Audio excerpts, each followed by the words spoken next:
पूरे भगवत गीता का सार अगर आप समझना चाहते हैं ना, बड़ा ही सिंपल है।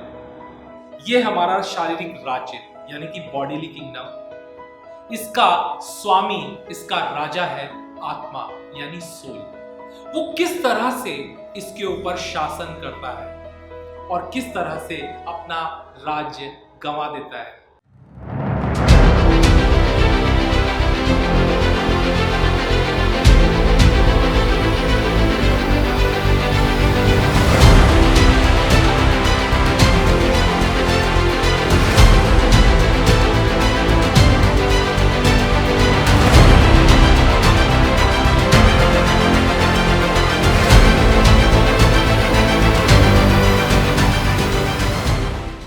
पूरे भगवत गीता का सार अगर आप समझना चाहते हैं ना, बड़ा ही सिंपल है। ये हमारा शारीरिक राज्य यानी कि बॉडीली किंगडम, इसका स्वामी, इसका राजा है आत्मा यानी सोल।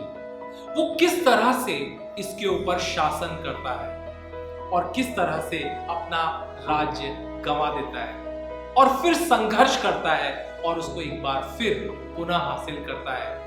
यही सार है।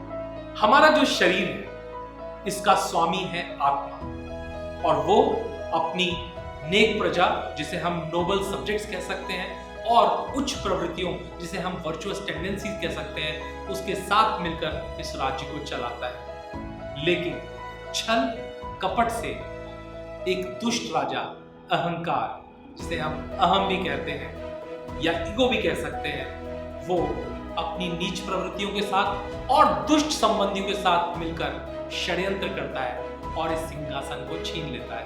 अगर इसे साधारण तरीके से समझा जाए तो हमारा अहम, हमारा ईगो इतना स्ट्रांग हो जाता है कि वो सोल को सुपर पावर कर लेता है और पूरी तरीके से उसके सिंहासन को छीन लेता है। जब यह राजा आत्मा अपने शासन को पुनः प्राप्त करने के लिए खड़ा हो जाता है, तब ये शरीर और मन युद्ध का मैदान बन जाते हैं और वहां से शुरू होता है कुरुक्षेत्र का युद्ध। चलिए इसको बड़े साधारण शब्दों में समझते हैं। ये जो 5 घोड़े हैं ना, ये 5 घोड़े हैं हमारी 5 इंद्रियां, और ये निरंतर इंफॉर्मेशन भेज रही है और ये इंफॉर्मेशन पहुंच रही है हमारे कॉन्शियस माइंड यानी इंटेलेक्ट के पास, जो इस रथ रूपी शरीर का सारथी भी है और सारा कंट्रोल इसी के पास है।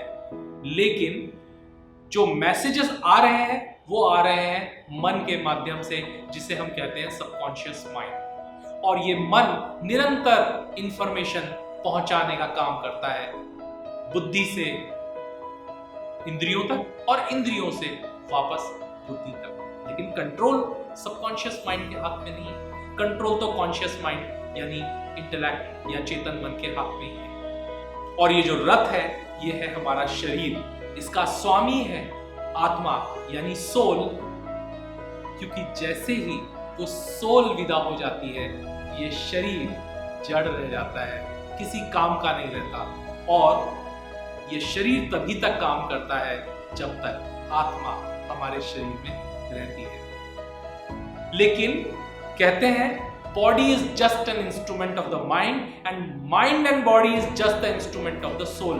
ठीक इसी तरीके से हमारा शरीर और हमारी बुद्धि सिर्फ सोल के कनेक्शन से ही चलती है। इसलिए सोल को समझना बहुत जरूरी है।